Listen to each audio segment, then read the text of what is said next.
You're listening to the AfterBuzz TV Network, now the largest new media platform on the web, and your #1 source for after-show entertainment. Very good, Keith. Johnson.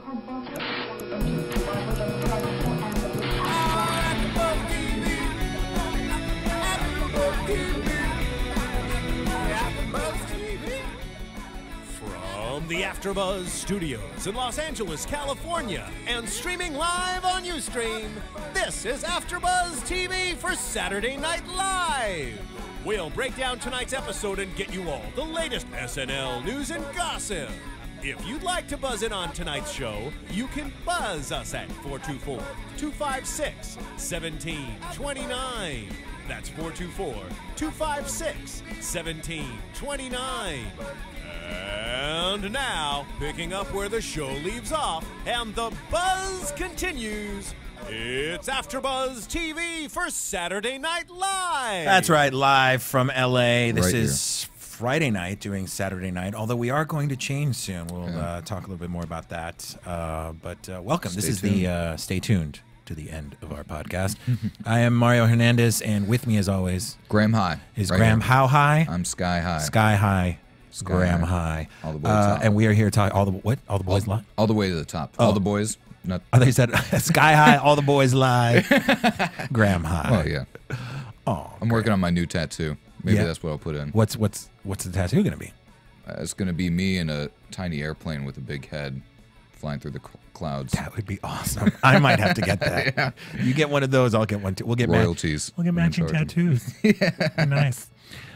Yeah, we are here after Buzz TV to talk about Saturday Night Live SNL season. We're in the 37th season. Can you believe that? We're coming up on 40 years Long of time. quality sketch comedy on prime time or post prime time, late night television. And we are here to talk about the 14th episode of the season with our host Daniel Radcliffe, musical guest Lana Del Rey, which we will be talking about later. But Daniel Radcliffe was the host, Harry Potter good man. himself. Yeah. What did you think? What were your impressions? I was impressed with how serious he took it. Like, he tried every single skit. He went for it. He went for it. Yeah, he really did. He didn't really get as much to work with. Like, they really didn't give him much to do. But every time, man, he was like, I'm going to go for it. I'm going to do it. I'm going to do this. I'm going to show Americans how funny I am. That's right. Yeah, he's again, this is a topic that will come up later on when we talk about the Lana Del Rey fiasco. But you know, he's a seasoned performer. You know, he's been performing, I think, since he was like 8 or something. Which, you know, he's a young guy, so that's not that long. But Longer than I've been doing it. Longer than you've been doing it. And I mean, he's like what, 24? What, 20? Yeah, 20s, low 20s, mid 20s. I don't know. He's been doing it for like probably 15 years or something. I mean, Yeah. So and it shows because he's a veteran, and he's doing Broadway, and he's been on a movie set half his life. So it's pretty obvious that he is a seasoned performer, and that comes out. You know, we talked about it just now in the Modern Family podcast. You got to go for it. Yeah. Whatever they give you, you're there. Commitment. Commit. He's 22. 22. Yes, Thank 22. you. See, About 14 years. I guess, yeah. thank you, Phil, because if you had not done that, we would have gotten the Harry Potter army, which is second only to like the Oprah Winfrey army, would have come after us for not getting their Messiah's age right. So thank you so much. Can't underestimate So that. 22-year-old Daniel Radcliffe, and I think he did quite well. It's not the first time he's hosted. He's hosted before, I believe. No, I thought he did a great job. You can't have him on the show and not talk about Harry Potter. Yeah. You know, because I think that will always be defined, and I think is going to keep his grandchildren well fed for quite some time. So A small nation of little Radcliffes will now, be but fine. here's the question though: does an iconic role like Harry Potter ruin does it typecast you, or is he young enough and versatile enough that he will be able to shake off the Harry Potter? I think that was curse? the point of this thing. I think it was really just like, hey, This is America, the beginning of the reimagining Yeah. of. He doesn't want to do the Mark Hamill thing. Like, hey, I love Mark Hamill. He's found success in other avenues, but, you know, he's Luke Skywalker, and after that, he wasn't really able to overcome that. And I Right, think because he didn't have a resurgence actually until decades later. Now he does Yeah. like voices and he's on Batman and all that. But yeah, I mean, he couldn't get arrested for 15 years after Star Wars.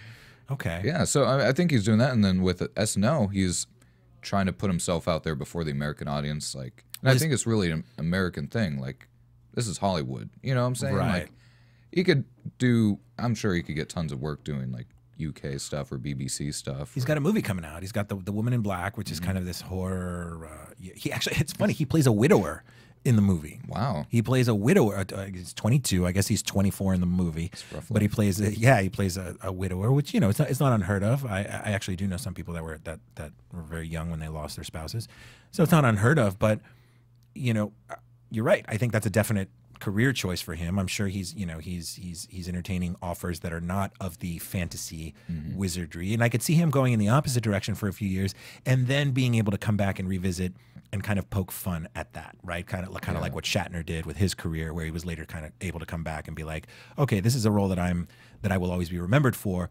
Let me toy around with the mythology and the subculture that surrounds Harry Potter. Just really quick, William Shatner is no longer with Priceline.com. He too is moving on. What? 14 years he's been with them. What happened?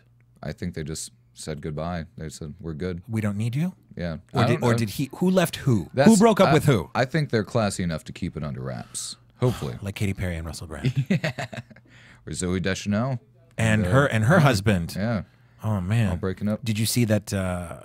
And we can talk about this more when she hosts in 3 weeks. Yeah. But she filed her tax returns, or she filed a financial statement with her divorce papers, and so it was in the news how much she made. She's loaded, right? It's not super loaded, and certainly by Hollywood standards, for her to live comfortably. Remember, she's young, so for her to still live comfortably, she needs a new girl to be a hit for a couple more years. But anyway, we'll talk about that more in a month or so. Yeah, we'll get back to you, Zoe. That's right. But No, I respect Daniel Radcliffe, and I think he's trying to. This is what I'll say about English actors that I've noticed. Like, if all those actors in Harry Potter, if they were American, you wouldn't be able to make 7, 8 movies with those kids, because why is that? I think they would. I don't know. I'm not trying to overgeneralize, but I think English actors take it very seriously as a craft, and in America, it's kind of more of like, hey, fame and fortune and money. Like, you get an American kid to play Harry Potter.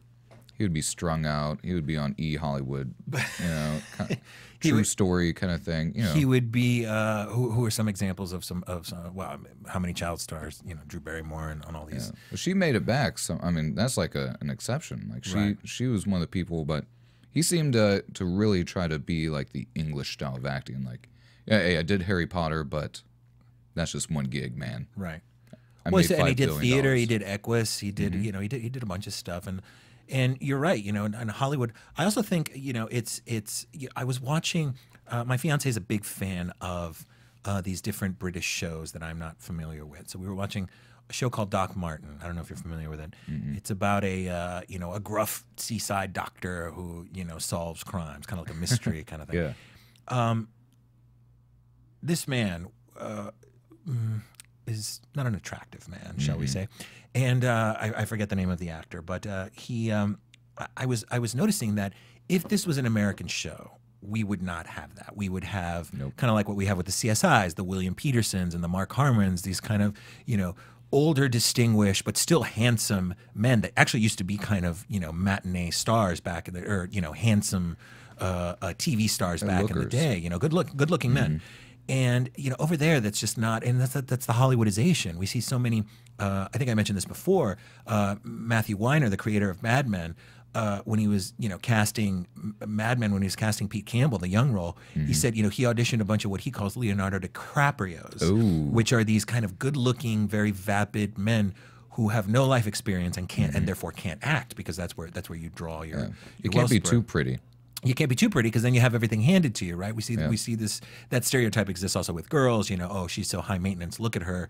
These women and guys that are unapproachable because they're so good looking that they've never had to work for anything. Yeah. They've never had to interact. They've never had, because the whole world has kind of been agog over them since they were younger. But anyway, so well, I think that's kind of the British thing, like I was saying. Like, no, I don't want to go, but like all those kids over there, they had tons of money. Like the girl that plays Hermione, apparently she didn't know how much money she had until she turned like 18.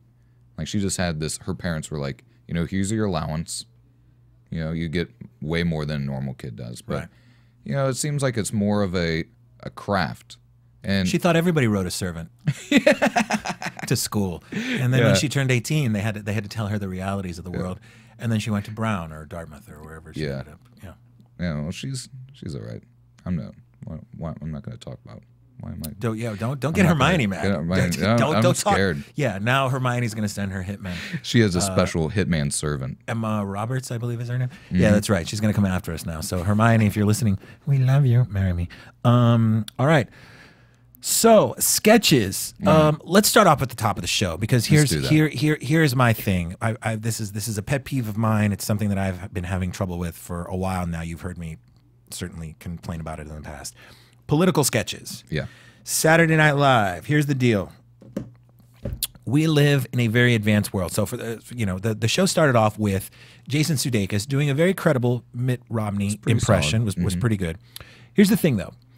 So the whole sketch was predicated on this idea that Mitt Romney is a robot, that he is not warm, that he is an automaton that can't connect with the voters and with America, and that that's surely a thing that's independent of his wealth, because really no poor people run for any office, but independent of that is this idea that he and they alluded to this in the sketch. I don't know if you know this.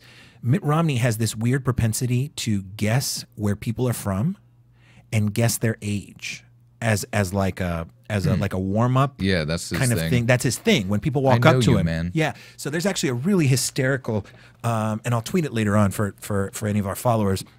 There's a really hysterical New Yorker piece that imagines President Mitt Romney at the UN. And so he's meeting like Angela Merkel and all these people, and he's walking up, he's just like, are you French Canadian? Because he seems to guess that a lot of people are French Canadian for some reason. Yeah. So he'll ask people that he meets, are you French Canadian? How old are you? Let me guess. Wait.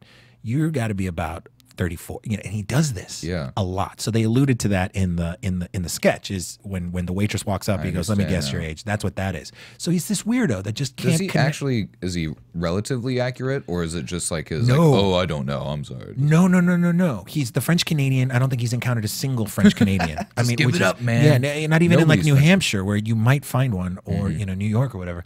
No. This guy's just a weirdo that doesn't know how to talk to people. So he resorts to trivia. And just kind of goes to, hey, are you, it turns into a carnival barker, apparently. It's just like, hey, step right up. I'll guess your age, your weight, and your nationality. So, but here's the deal. Okay, so that's fine. I got no truck with the impression. All right, that was good. Here's my problem. It's one joke. Yeah. Mitt Romney is a robot. Yes. Then what? The sketch, I feel like, didn't go anywhere. If he's a robot, let's blow it out. Let's have like his handlers come on and say, "Oh, Mitt, you have a wire sticking out at your back. Let's just, and with like a screw. Yeah, he could shut down, or let's really blow it out. Let's have these are my sons, and he mentioned that, right? My 5 human sons. But have them come out and, hey, Dad, and have one of them maybe like have like a a fork stuck in his hand, and he's like he doesn't feel it. Oh, whoops, or something like that. Turn him into the Terminator. Really blow it out. But this idea of he's just a weirdo that doesn't connect, we know that. That's the reality. And in a week that saw Stephen Colbert's Super PAC release an ad that says Mitt Romney is a serial killer. I mean, come on. And now I think that might have been before. I think that might have been after. But that's the level of political satire that's happening right on now. The edge. You got to step it up. And when you're Saturday Night Live, you're supposed to be the cutting edge of the cutting edge, which they did in some of the other sketches, which we'll get to. But I just have a problem with their political humor. And I think the problem is, and I know I'm kind of soapboxing here, so I'm going to throw it back to you in a moment. Preach. The problem is, especially with the Republican field that is still in it, even though Rick Perry, the Texas Piñata has now stepped down. The Republicans are fielding such a group of clowns that there's nowhere to go. How are you going to, there's no satire. I mean, Newt Gingrich asking his wife to have an open marriage. The mere thought of this bucket of. You just want to look at them, and just watch the video of them in real life. And you see that this guy actually believes, and actually did apparently at one point have 2 women that want to share. I mean, like, what a disgusting thought. So now this is what we're talking about. How are you going to make jokes about that? Where are you going to take these guys that they don't already take themselves? And by the way, I've seen Newt Gingrich in his underwear. Oh, wow. Yeah, when I lived in DC, I worked for an indoor advertising company, and I was putting him in a health club, and I went into the locker room, and there was Newt in his tighty whities, and it's an image that I will never be able to delete. He's had more women, I'm sure, than have been in this building times 10. Really? And that's the weird thing about it. I don't know. It's crazy. Those guys.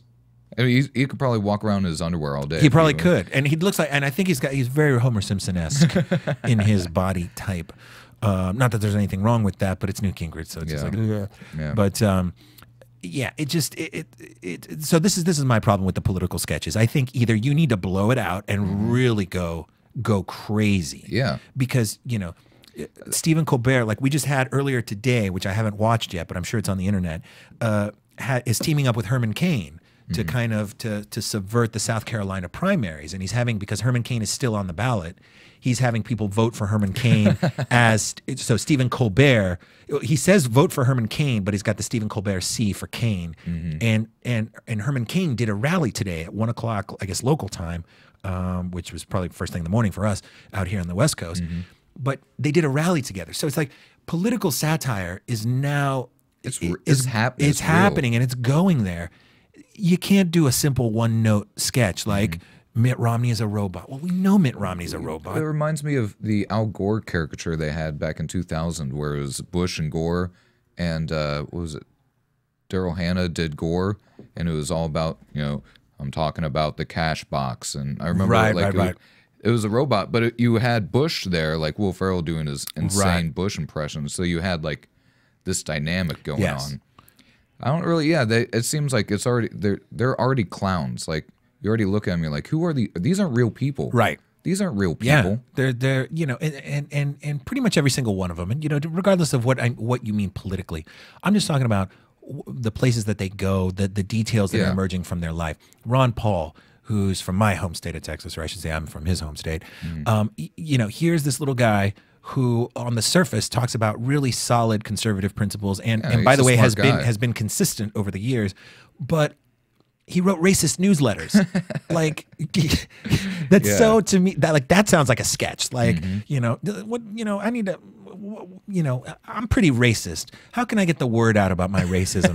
Newsletters. Yeah. That's such a weird, not pamphlets. Not pamphlets, not message boards, a good old fashioned newsletter. I'll charge people 50 cents a newsletter. I don't know. So anyway, I thought that was a weak way to start the show, but it did go up from there. And what was one of the ones that you liked? Let me see. I know you mentioned Ricky Gervais. Yeah, Ricky Gervais. I don't know. I'm a big fan of him, and I just caught him on Conan not too long ago, and he's looking good. Yeah, he's slimmed down, and I'm proud of him. I was a big fan of The Office and Extras. He's got the new show coming up on HBO. He's got that new show. Too Short. Yeah, and I'm always excited to see what he's doing, but at the same time, he is one of those people that's so obnoxious acts like he's so untouchable. Like his whole shtick at the beginning was like, I'm just a loser. Yeah. But now he's so on top of his game, and he's like making fun of Hollywood. I love it when Jason Sudeikis does a great. I thought he did a great. Yeah, he's doing really well with the impressions. Which is funny because you mentioned Daryl Hammond earlier. He's not on there anymore. So although he popped on a few episodes ago, yeah, he's doing some great impressions. And the Ricky Gervais, I like the biting the lip. Yes, that's classic. But just the little touches they had, like he's just doing the dog shows, and he's doing like the BET awards, and I liked how he had like Natty Light. He just had like 40. a 40, just ready to go. Yeah. But yeah, you could do like a Ricky Gervais skit every time, and I would be happy. Has he hosted?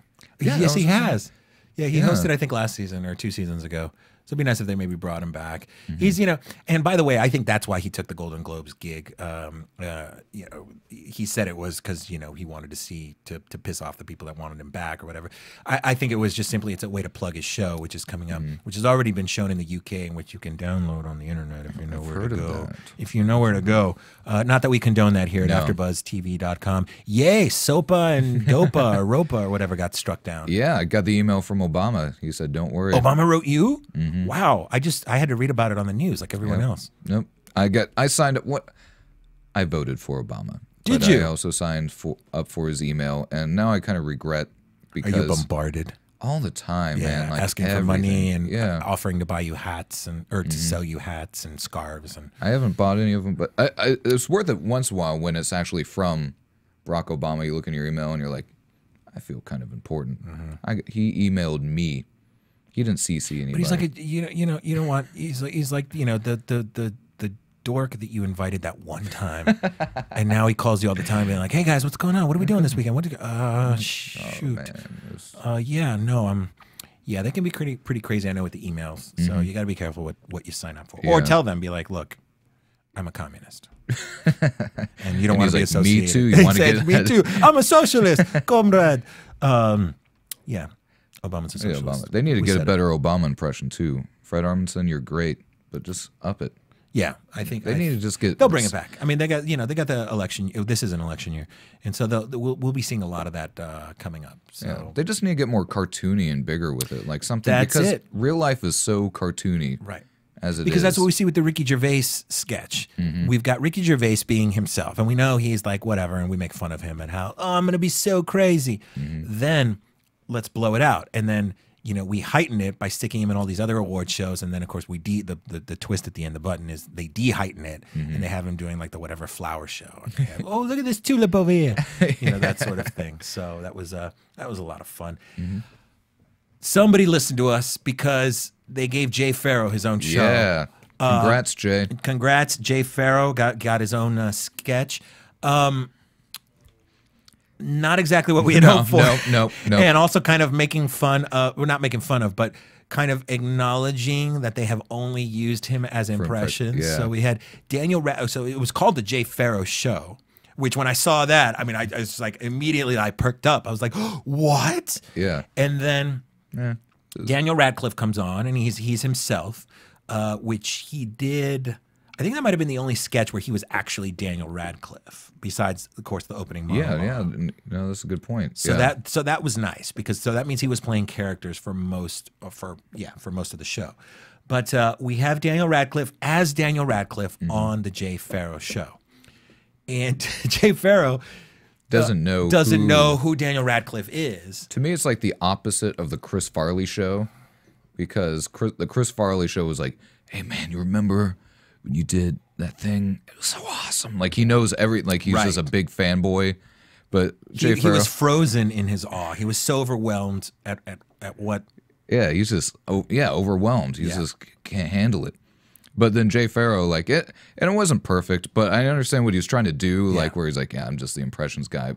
But I did kind of enjoy it. I was like, "Cool, yeah, I like the joke that he didn't know who he was, but again, a little bit, maybe blowing it out a little more in terms of, I don't know, maybe okay, cut. All right, man, thanks for coming on my show. Here, listen, grab a broom, will you? Let's just clean up this place before we head out, kind of thing. Or really just kind of put Daniel Radcliffe through the motions of being a nobody and really just kind of being like, listen, dude, I got, can I borrow some money from you? You sound like maybe you got it together. Listen, I got this deal that I'm putting together. That sort of thing. Keep on trying, man. You'll make it. Eventually. Loan me $20 now, and who knows? Maybe somewhere down the line I can help you out in your career, kind of thing. Yeah. Something like that would be a lot of fun. But I'll take it because it's Jay Pharoah, who I think is one of the most talented guys on that show, and the fact that they gave him his own little sketch is just it was nice, amazing. Yeah, hopefully. That's the thing. They always kind of keep people in the back, and they bring them in forward, and it doesn't go exactly the way they want. Well, the thing is, technically, Jay Pharoah is a what they call like a featured player? Featured player. Yeah. He's a featured player. So, they gotta prove themselves, and usually, I don't know if he writes, but it takes a while, and unfortunately, because of the political climate, because because America is especially popular entertainment is still so white centric, it usually requires some sort, either a really funny original character to emerge that's generated by the actor. So like a ladies' man, for example, or what's another example? Or somebody that's in the news. Yeah. Keenan playing Al Sharpton, or Herman Cain, or one of those. Yeah, I guess. Yeah, Jay, give us a good character, man. You know, got it in you.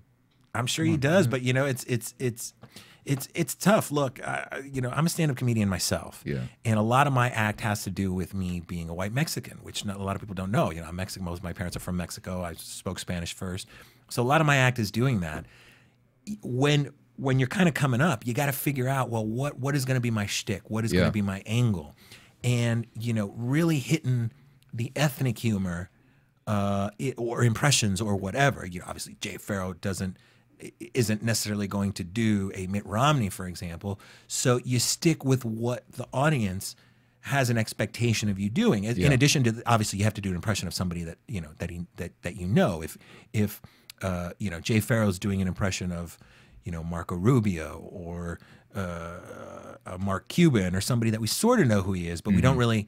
There's not enough in the public consciousness to know what that person would be like. That's the guy. That's the guy. Like, then there's really no point. So it's it's tough, especially when what you do it so well. In Jay Pharoah's case, those impressions are hysterical. Yeah, they're great.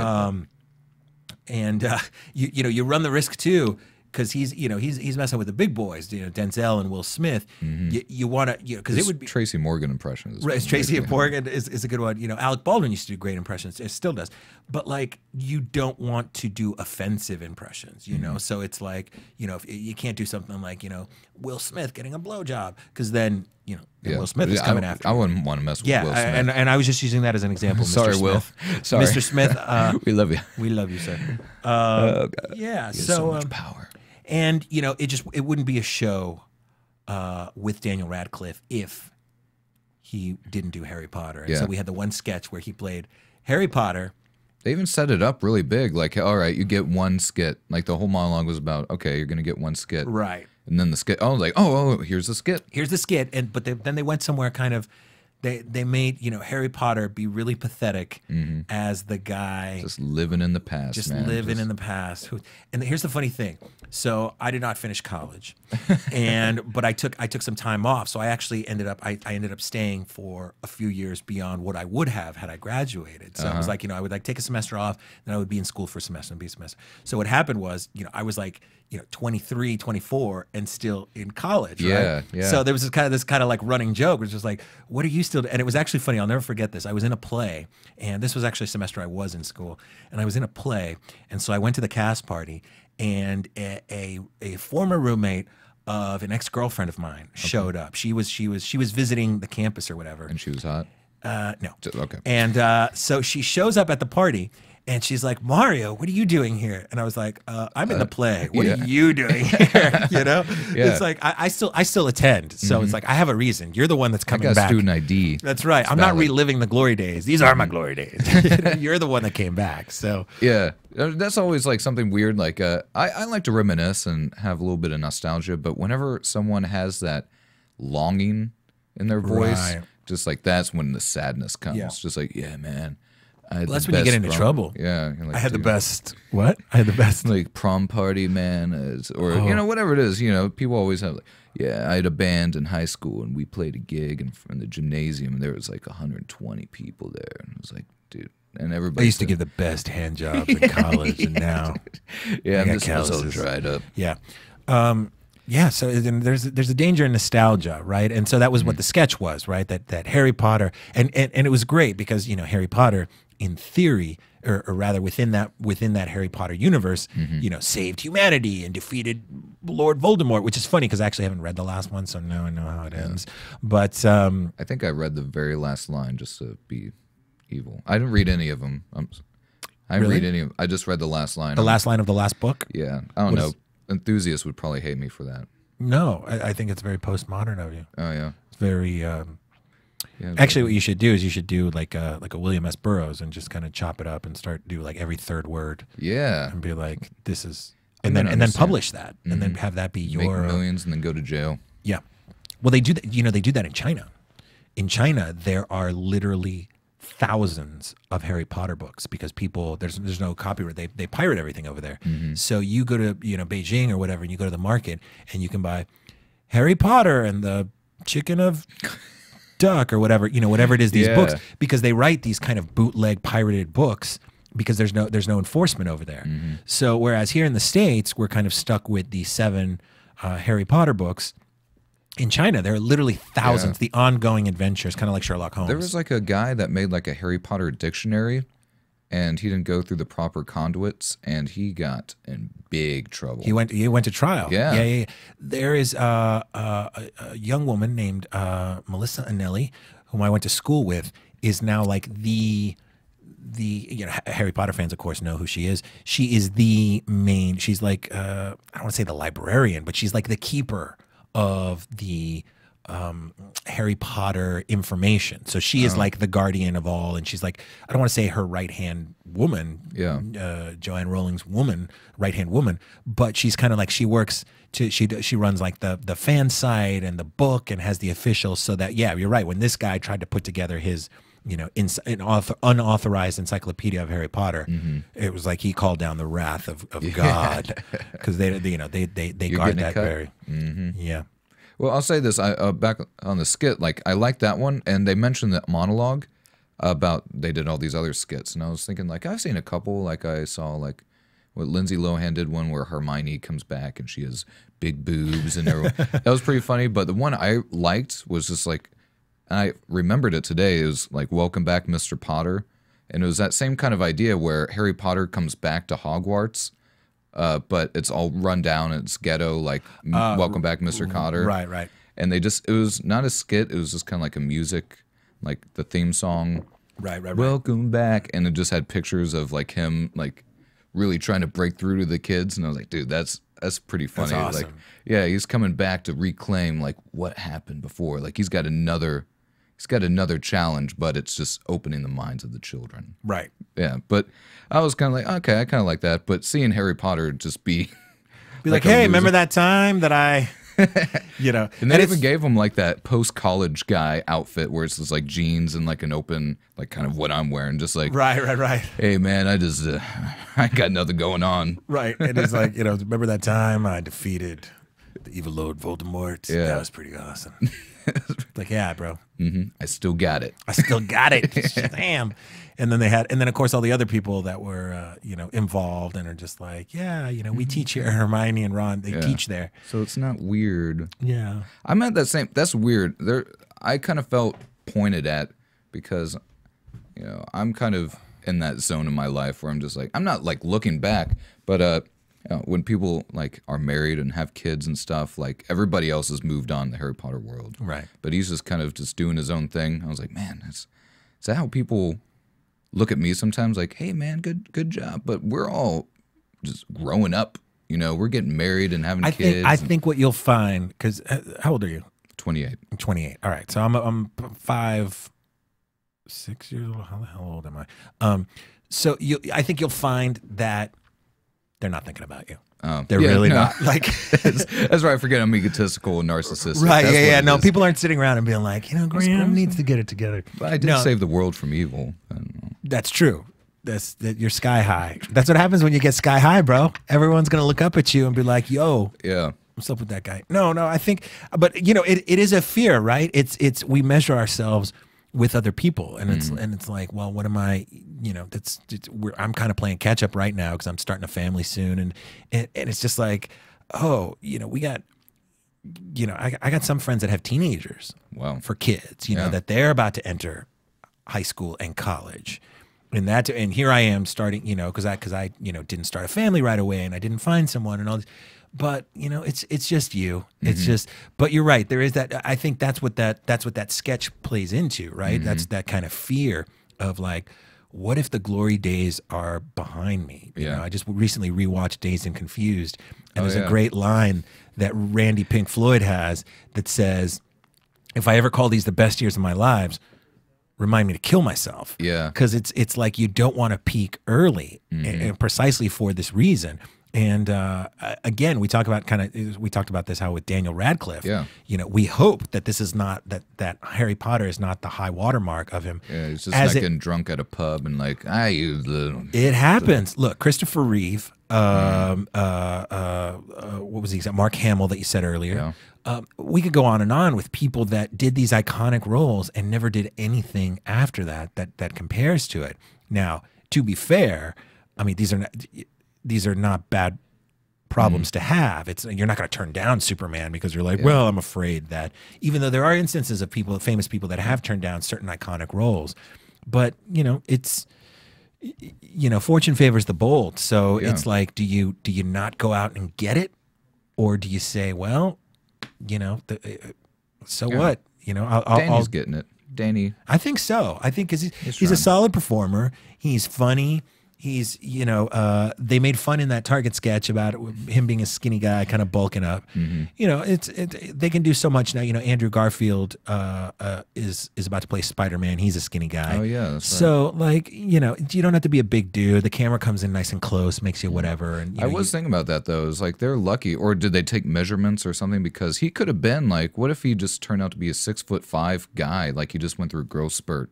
Like somewhere around 15. Yeah. And it's like Harry Potter is like hulking over everybody. But you run that risk. Yeah. Well, but it's after the Lord of the Rings, they could you do camera angles. You put people on Apple boxes. There's ways to kind of cheat it out. Yeah. But yeah, you're right. What happened if he had turned into like Lou Ferrigno?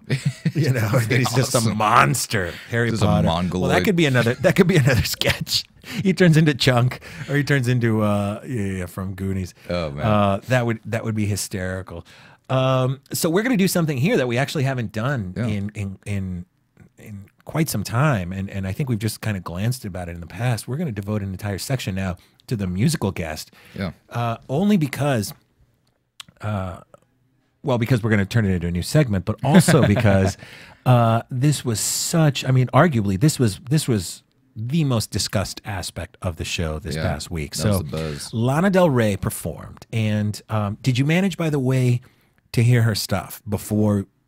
I had to go back and listen to the original songs. Okay, so as those of you probably know, Lana Del Rey, the 24-year-old internet sensation, blogosphere sensation, Chanteuse, performed on SNL, and she did not perform very well. No. Let's just say it bluntly. And the Twitterverse was not happy, was not kind to her. No. And let's first talk about the performance itself. Yeah. And then we'll discuss what is expected from these artists. So you had not heard her. No, I kind of went in. So you went in cold. What did you think? What were your initial impressions when you first heard her singing, having never heard her before? Yeah. Well, I was like, okay, maybe this is just the way it was really soft and mellow. And I waited, I was like, okay, maybe it's going to come. And she seems a little awkward, but I was waiting for something to hit. Yeah. Okay, here's She started with video games, which is kind of just a very kind of slow, little haunting, kind of rolling little ditty. Yeah. I like the melody and the sound of it, but I was thinking, though, the guys that were playing with her were all in the shadows. And I don't know if they, originally that's what they planned, or after they did a rehearsal or two, they're like, listen, just turn the lights off. Just put the light on her. I just want to be in the back with the blue light behind me playing the guitar. Well, they don't get a say in that. That's definitely not them. No, okay. No. So that's the producer. I mean, she's the artist, so they put her front and center. It was not a great performance. Let me say that. It was not hideous. No, it was not terrible. I went back and actually watched some other SNL musical performances to see what. And it's funny that you mentioned Ashley Simpson. We're looking at you. Actually, we're not looking at you. There was for Rihanna, for example, whom I love. She performed, and her band was in the shadows, and she was kind of front and center.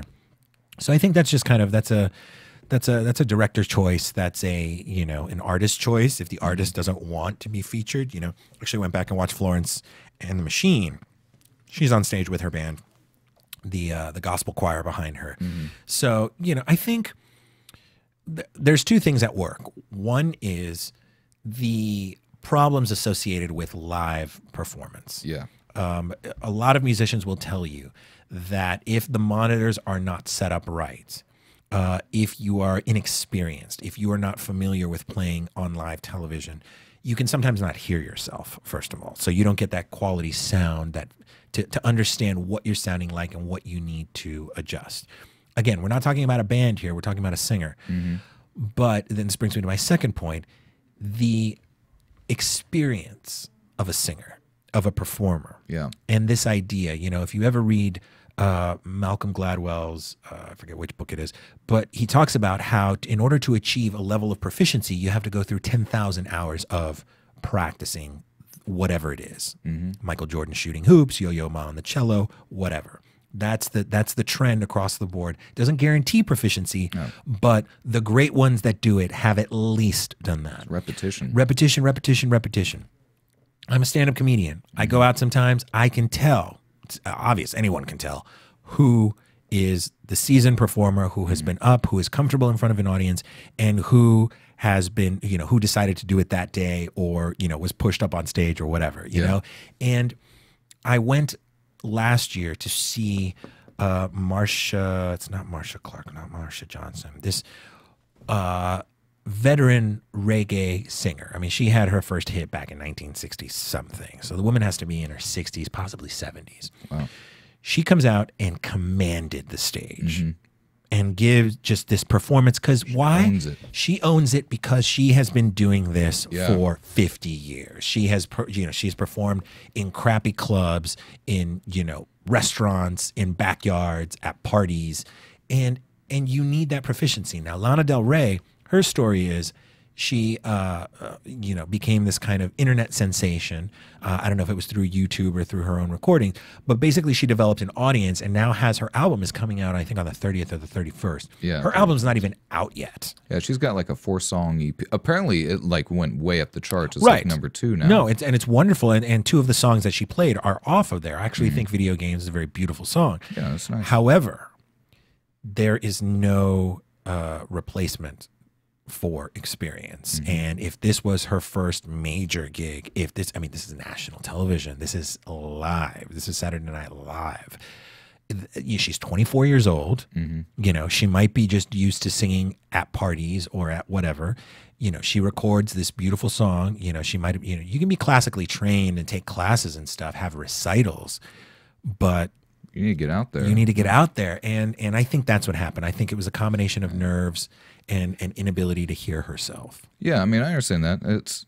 It does seem like there's a trend about how there's these artists that are pretty good at producing something, like within the confines of a studio with a producer, with a mixer, and and you get to go over it and work on it, but then once you have people there and the moment is now, that's something different. I think it's special. I mean, I don't know if I don't want to blame it on the YouTube generation or be an old man about it, but there is a different way of doing things and doesn't necessarily translate.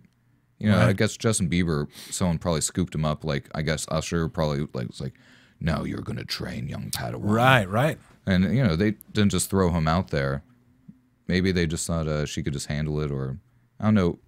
Isn't she supposed to be kind of like a bad girl or something? I'm not saying like this is why, but I'm saying if that attitude kind of goes with, I don't need to put forth the effort, I don't need the repetition, like I just got the talent, I could just go on SNL. It's possible. I don't know exactly what her story is, and we could look into it further. But Eminem, I feel like, is another example of someone who, and of course we all know his story with coming up in black clubs and kind of not getting respect and all these things. And that's what you do. Here's the thing. We want to sugarcoat things. We want to make things as easy as possible. When I started taking improv classes 3 years ago, I signed up for a class in the dead of winter. It started literally January 3rd. It was my first ever improv class. And this is when I lived in New York. So I knew Oh, that's actually cold. that the second half of my class, because it was an 8-week class, was going to be in February, which is coming up in New York and is the most miserable month for if you have winter, which we don't here in Southern California. If you're in the Northeast or up north, February is the dead zone. That's when you cabin fever and you're cold and ice, and it's just miserable, especially in New York. But what happened? I wanted to take a difficult class. I wanted to make it difficult for myself and force myself to get up. And this was a Sunday class, and I used to bartend on Saturday night, so my legs would hurt. But I made it difficult for myself. Pushed myself because it's like, Rocky when he trains in Russia or whatever. You don't want to make it easy for yourself. It's like learning to drive on a crappy car. You drive a crappy car, someone gives you the keys to a Lamborghini, of course you're fine. But if you drive on the old jalopy and learn, have to learn the stick and all that stuff. That's what I've been telling myself. I'm a great driver. It's a crappy car. I'm doing it on purpose. Right. Is that why you haven't? Yeah. That's why you haven't splurged? Yeah. Because you're training. I could get a Beamer, but hey, I'm not ready yet. Right. You want to learn on the crapola. And so, the same principle applies. Eminem, got up in clubs where he got booed, yelled at, made fun of, spat on, possibly beat up. Yeah. But what happens? Now when he plays in an arena where he's got a stage that's the size of a house and, fans at... Even if you want to spit on him, you can't spit that You're not far. going to spit that. You're not. You got to really work the loogie to if you want to spit on Eminem, you got to do that 10,000 times before. That's right, 10,000 hours of spitting 10,000 before hours. you can get to Eminem.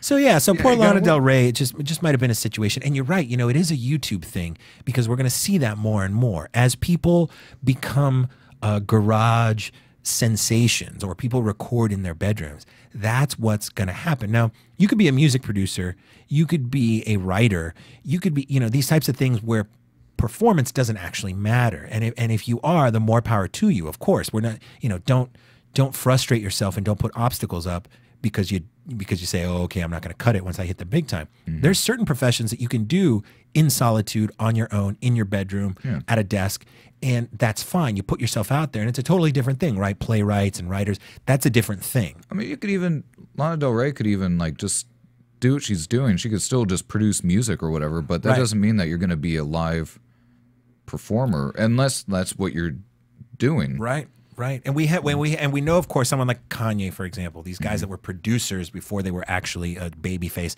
these guys that were actually producers before performers.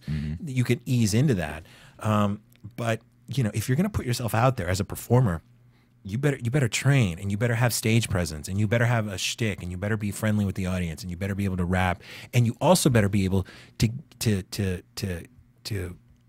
have this kind of biofeedback relationship where you realize, like, the audience is looking at me weird. Let me listen. Even who knows though? You might psych yourself out. A rookie will psych themselves out. Yeah. A veteran will be like, oh, okay, this is this kind of crowd. You see that in comedy now. It's like you get a drunk, raunchy crowd that really responds to filthy humor. Great, I could turn it up a notch and say really nasty stuff.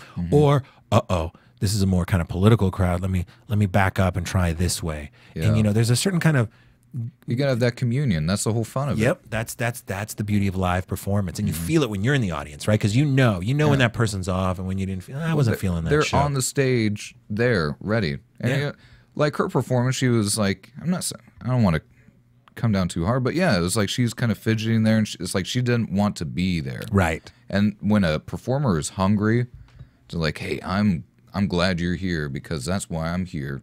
That's when it works out. Yeah. And, every once in a while, like Florence and the Machine, she did a good one. Like Michael Bublé did a good one, and like those are people that have been doing it a lot. Yep. But they also, you could tell they love it. Like they, Yes.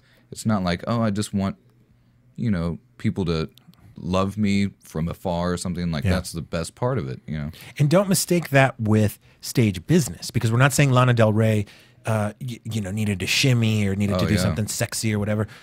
Again, I went back and watched Florence and the Machine during Shake It Off. She is standing there; her feet never move. She's not shaking, and yet she's not even shaking, and yet she is commanding it, and she is in it. And there's a comfort, like you said. There's a communion that's like, I am sharing you. Because that's what you're doing when you're an artist. You're sharing. This is my vision. This is my idea. What do you think of this? Yeah. And it's daunting because you are kind of bearing your soul in a way, because you run the risk of somebody being like, this is piss. But, you know, when you put yourself out there, that's what the audience knows when you phone it in. So if you're going to put yourself up there, again, commit. Like Daniel Radcliffe. Yeah. Some of his stuff fell flat. Some of his stuff wasn't funny. But he kept it going, man. We kept it going, and we let him. Yeah. We accepted him as he was, because he went for it. And, you know, at the end of the day, you can't fault someone for doing their job, right? If it was terrible, it's terrible. But, you know what would have been more terrible if nobody showed up, you know, and instead we're just watching an hour and a half of nobody on stage. Yeah. But they showed up, so let's see what they've got. So, Lana, keep at it. You know, I think don't give up. She's young. I mean, she's That's got the thing. whole bright Just keep future on ahead going. of her. Got to grind, you know? Got to grind it out. Yeah. That's right. All right, so we're going to go to a quick commercial, and then we're going to come back to another segment talking a bit more about Saturday Night Live with Daniel Radcliffe. AfterBuzz TV. Hi, I was once like you, a lazy, angry loner whose only joy was watching TV and surfing the net. And like you, after I'd see one of my favorite TV shows, I'd be so excited and have so many questions that I'd actually have to talk to my douchebag coworkers about it at the water cooler. Then I discovered AfterBuzzTV.com. AfterBuzz TV produces after-show webcasts and podcasts for TV series of all kinds, like post-game wrap-up shows for all your favorite TV shows.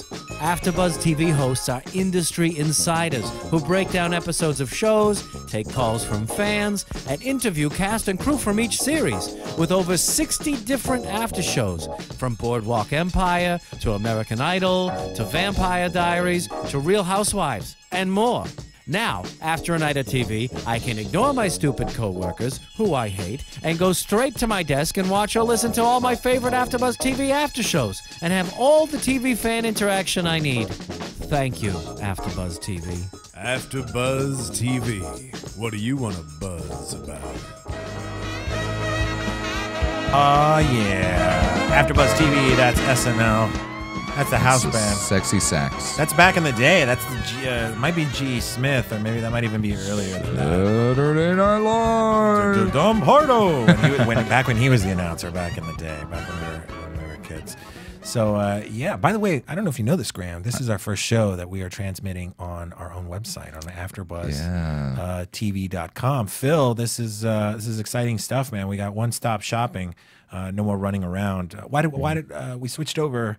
We switched over. It's just easier to track you guys in terms of behavior. I want to track us. Oh, you want to track my behavior, huh? Yeah, but we've heard. Well, the main reason is you guys said it's annoying with the dashes and slashes and things like that. So now you just go to AfterBuzzTV.com. It's the one-stop shop. To see all the shows, the scheduling of the shows. You get to subscribe easier to the shows. You get to watch the shows easier, listen, whatever you do. And from there, we get analytics, but it's only to help you. And you know what? That's how actually the website was created, because of the help of the fans. You guys wrote in and kept writing in and kept saying, I would like to see this. I really like this aspect, but I think you could, use it better here, blah, blah. And so we did that, and that's why the long process. We've been working on this website for a long, long time. And it's because of fans like you. And so we've responded. Now you have to respond to our other thing, which is, we've done our part. We're trying to improve every day. And these guys are obviously doing their research and creating a great show. I love listening to these guys. And so the point is, now we want more people to listen to these guys. And why wouldn't you? To be part of this community, that's what we're really building. We want to build with you guys a community. And without more people, there is no community. It's just a commune. And communes suck. I don't know. Communes do suck. Yeah. The food is terrible. It is. I know none. So we'll have better food, and but it's got to be a community. So you got to tell your friends. Otherwise, we just have a commune, and the food sucks. Yeah. And what's more common than a commune? I have no idea. Maybe Communists, yeah. There it is. But it really is about the fans. And I know there's so many fans out there, and once again we have an example of Saturday Night Live making it into the water cooler conversations of America. Before I even knew what happened with the show. You know, Lana Del Rey was all over the place, and so it's, you know, people are watching. People, you know, it's a thing. Saturday Night Live is an institution, and it's like I said, we're 3 years away from its 40th season, and that's just stunning. So midlife crisis coming right up. I guess. Wow, we're halfway through. Well, that's more power to them. But you know, it really is about the fans. So let us know what you want to hear, what you want to talk about, what you think worked, what didn't work. You know, we can only give you our impressions, but it, you know, feels right. This is a community. Oh, speaking of another big switch and your pleas and all that, we Yes. will be switching the show instead of Friday, which is almost pretty much a week removed Right. from the actual show. We'll be doing it Sundays, which will be much more relevant. So you get to hear us, and then Monday morning you can walk into work and be like, hey, you know what? I have such great opinion on SNL, and really you'll have stolen it from us, which is fine. That's all right. No. You know, Steal but, away. We're telling you what you think. it just sounds smart with what these guys say. And, Yeah. It would be nice and hot off the presses. Hot off the tongues. And it won't be until later when you tell your other coworkers, hey, listen to SNL, AfterBuzz TV's podcast, that they'll be like, wait, you stole all that stuff. But you know what? By then, you'll be the coolest cat in the office. Yeah. Yeah, because you'll have turned on to a cool thing. That's right. Be So cool. you'll be forgiven. That's right. So it's And let it it's a slide. life journey. So Yeah. That's a life journey, says Phil. Thank you, Phil. That's for- what- yes. SNL is just one stop along the journey, man. Yeah, man. Ride the snake to SNL on Sunday evenings. Stay off the snake. Stay off the. Okay. Yeah. No. Don't All do right. the snake. Yeah, so we're going to be switching over to Sunday. So tune in, and we've got some really exciting guests for you guys coming up, and we can't say who just yet, but I promise you, it's going to be some amazing stuff. So we're here in the home stretch of the AfterBuzz SNL podcast, and we want to talk about a little bit of the final 30 minutes of the show. Now, traditionally, over the years, they save the what's the kind way of saying it? The less strong sketches for the tail end. stepchildren. And so we're going to kind of, really dissect the tail end of what happens with the show. Some of the stuff that maybe you didn't stick around and watch if you're watching it late, or if you're catching it on Hulu, as many of you do, or your own kind of TiVo or DVR. Maybe you just didn't stick it out, or maybe you said, well, I'm not really feeling this episode. And so that's what we're going to do. We're going to kind of revisit the final 30 minutes of the show and talk about what we liked and what we didn't like. There's kind of three sketches that kind of stuck out for us. Yeah. The first one is one that we both liked. Yeah. Right? Yeah, The future sketch. I like that one. Yeah. What did you like about it? I like it whenever they put up a mirror directly to our society, and everybody is on their cell phone or their laptop or their iPad. And like, we all drive an hour to work. Yeah, that's all we do. But laughing how it got to be more absurd towards the end. Right. Like, okay, yeah, we're funny people, but then it's like, just imagining. I liked how some people in the future audience were offended by some of the things.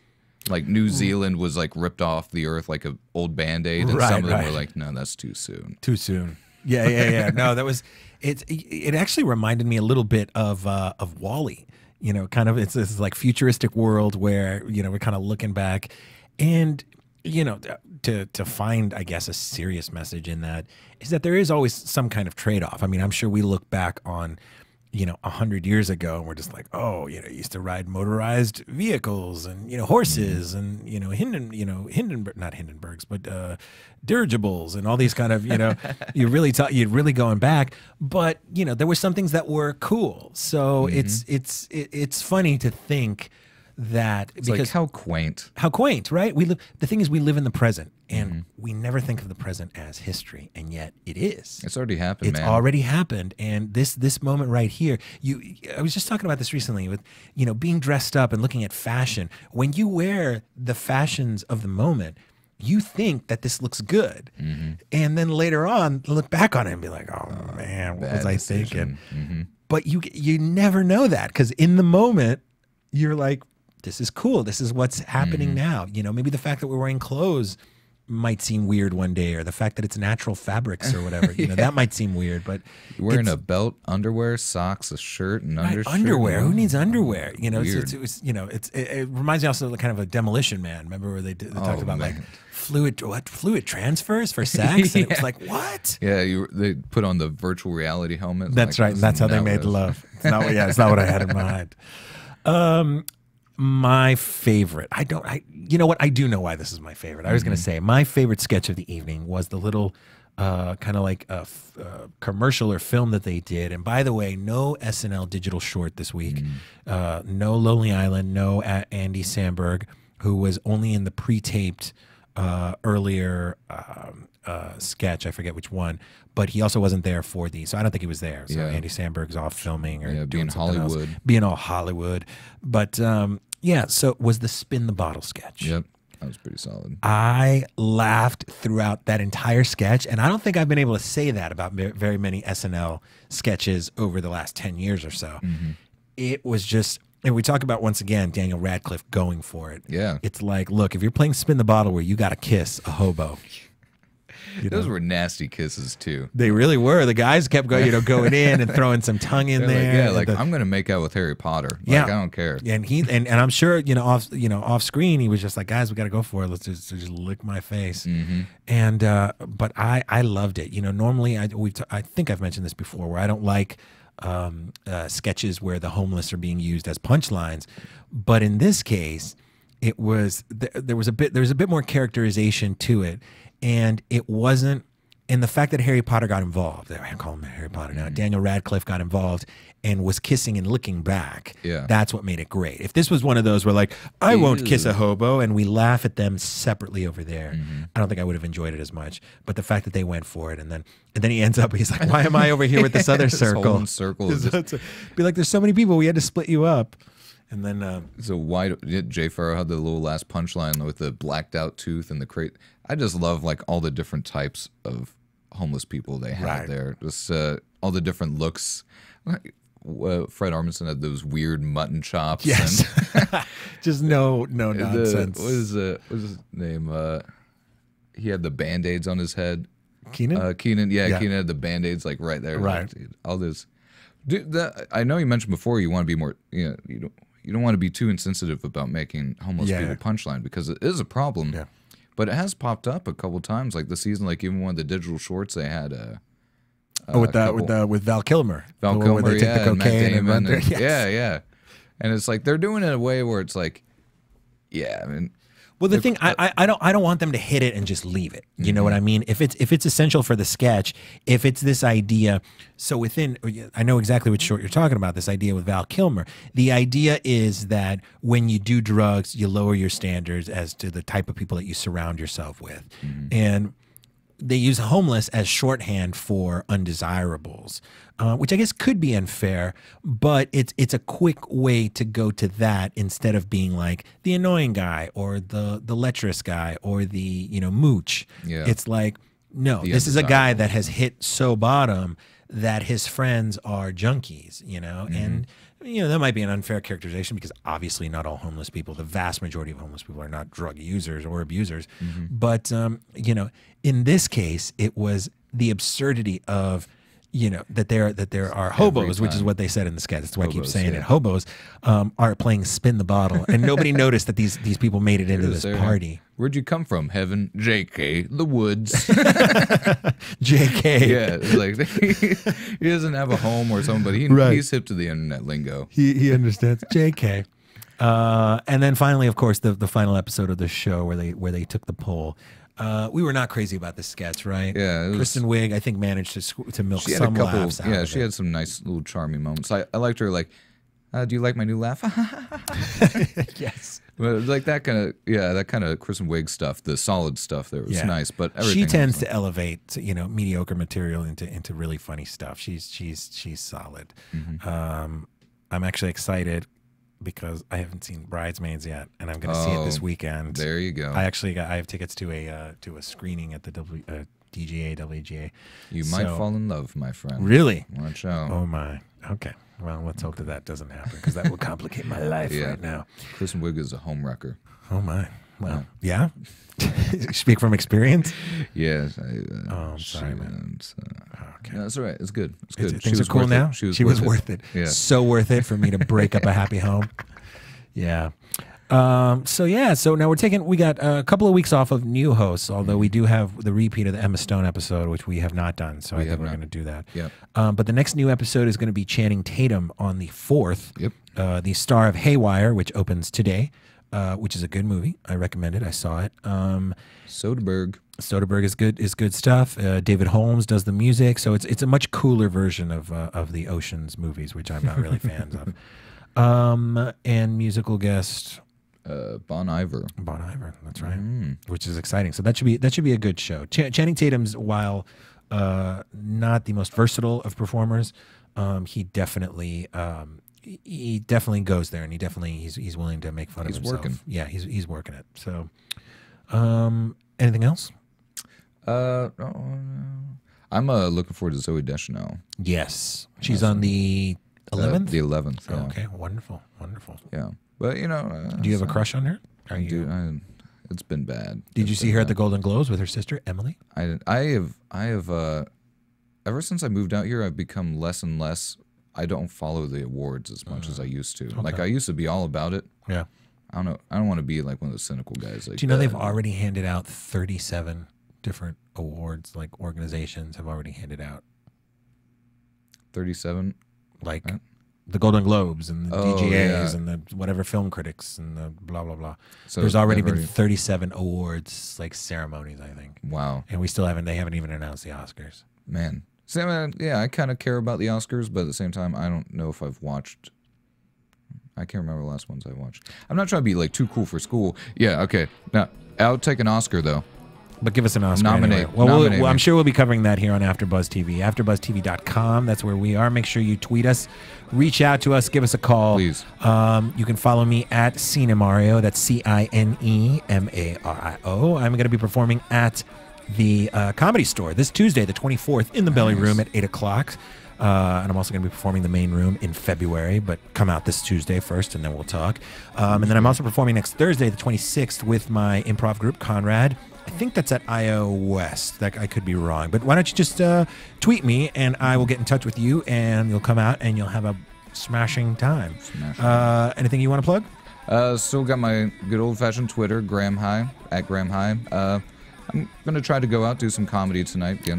Yes. How'd it go last week? It went all right. Yeah? It was mostly a room full of comedians. Of course. But, Nervous comedians going yeah. over their own material. That's all right. I'm at the same place, you know. I can't do SNL right now. I can't hop on stage. I'll pull Lana Del Rey. So Right. I'm just trying to grind. I'm trying to get my 10,000 hours. 10,000 I'm about hours. 3 hours in. So. All right. Well, the road is long and hard ahead of you, That's but all right. it will rise up to meet you. Oh, thank Sky you. I high. appreciate it. Graham high. Yeah, I'm coming down to the road. Like, I can't fly everywhere. That's right. All right. Phil Svitek in the booth, as Thank you, always. Phil. Thank you so You're much, amazing. Phil, for making this an amazing show. Thank you for listening, and make sure you reach out to us, the community of AfterBuzz TV. We are heading out. SNL. See you We will see Sunday. you next week. Thank you so much. Yeah. See you Sunday. From producers Kevin Undergaro and Phil Svitek, engineer DJ Jesse Janity, and the entire AfterBuzz TV staff, we would like to thank you for listening to the AfterBuzz TV network. If you have questions or comments, be sure to buzz us at info@AfterBuzzTV.com. And you can find us on Facebook or follow us on Twitter by searching for AfterBuzz TV. Buzz you Buzz you later. The views expressed herein are those of the hosts only and do not necessarily reflect the views of AfterBuzz TV or its owners or principals.